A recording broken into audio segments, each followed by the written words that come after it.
হাসপাতালে সক্রিয় দালাল চক্র, এই অভিযোগে দুজনকে ইতিমধ্যে গ্রেফতার করা হয়েছে। ধৃতদের জিজ্ঞাসাবাদে চাঞ্চল্যকর তথ্য উঠে এসেছে। ধৃতদের মোবাইলে উদ্ধার হয়েছে একাধিক রোগীর প্রেসক্রিপশন। রোগী ভর্তি করিয়ে দেওয়ার রেড চার্ট তৈরি করে ফেলেছিল দালালরা। তদন্তে আর ঠিক কি উঠে আসছে জানতে সরাসরি চলে যাব আমাদের প্রতিনিধি পার্থপ্রতিম ঘোষের কাছে। পার্থপ্রতিম,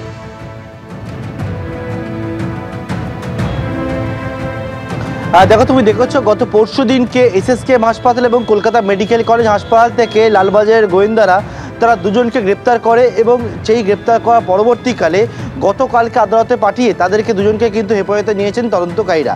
এবং এই হেফাজতে নেওয়ার পর যেটা পুলিশ সূত্রে আমরা জানতে পারছি, তাদের যে মোবাইল ফোন, সেই মোবাইল ফোন যখন খতিয়ে দেখতে পান যে দুজনকে গ্রেপ্তার করা হয়েছে এসএসকেএম থেকে এবং কলকাতা মেডিকেল কলেজ থেকে, তাদের মোবাইল ফোনে একাধিক রোগীর প্রেসক্রিপশন সেটা কিন্তু পাওয়া গেছে।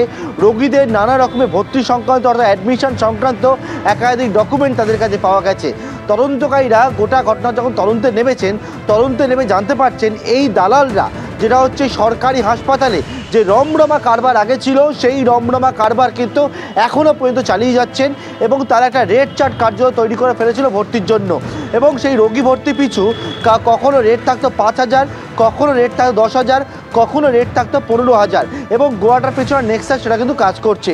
এবং এক্ষেত্রে এসএসকেএম হাসপাতাল, যেখান থেকে যে দালালকে গ্রেপ্তার করা হয়েছে, তার সম্পর্কে একটা অভিযোগ যেটা জমা পড়েছে ইতিমধ্যে পুলিশের কাছে, যে কালীঘাটের বাসিন্দা একজন অভিযোগ করেছেন এবং তিনি সেই বেরিনন্দন স্ট্রিটের বাসিন্দা অভিযোগ করছেন যে ওনার মাকে ভর্তি করতে গেছেন এসএসকেএম হাসপাতালে কার্ডিও ডিপার্টমেন্টে। এবং সেক্ষেত্রে এই দালালের সঙ্গে তার যোগাযোগ হয়, কারণ সেই দালাল একবার হাসপাতালের মধ্যে ছিল। অ্যাডমিশন করতে গিয়ে তার যখন সমস্যা হচ্ছিল, দালাল তাকে অ্যাপ্রোচ করে এবং মেডিকেলি তাকে নানা রকম সহযোগিতা করবে, ভর্তি করিয়ে দেবে বলে 10,000 টাকা বলে কার্ডিও ডিপার্টমেন্টে ভর্তি করিয়ে দেবে বলে। তার থেকে 6,000 টাকা অ্যাডভান্স পর্যন্ত নিয়ে নেওয়া হয়, বাকি ছিল 4,000 টাকা। এবং এর পরবর্তীকালে এই গ্রেপ্তারি। এবং ইতিমধ্যে পুলিশ যেটা জানাচ্ছে যে এদের পিছনে আরও অনেকে যুক্ত রয়েছে।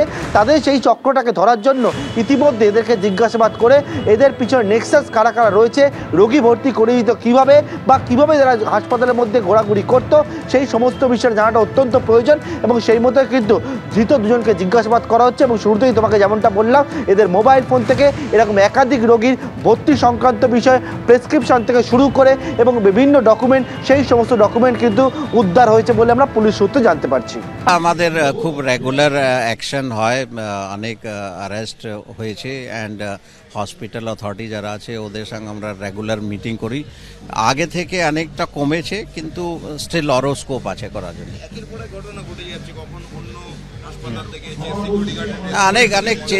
অনেক চেষ্টা করা হচ্ছে। সিকিউরিটি প্রচুর রিভিউ করা হয়েছে, স্ট্রেংথেনিং করা হয়েছে, lighting, CCTV surveillance and security agency যারা ডেপ্লয়েড আছে ওদের ট্রেনিং, এইগুলো স্টেপস নেওয়া হয়েছে। অনেকটাই কমেছে।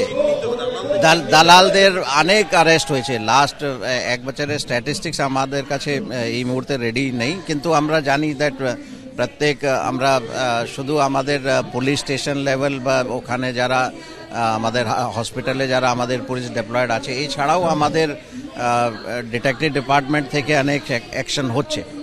এবিপি আনন্দ, এগিয়ে থাকে, এগিয়ে রাখে।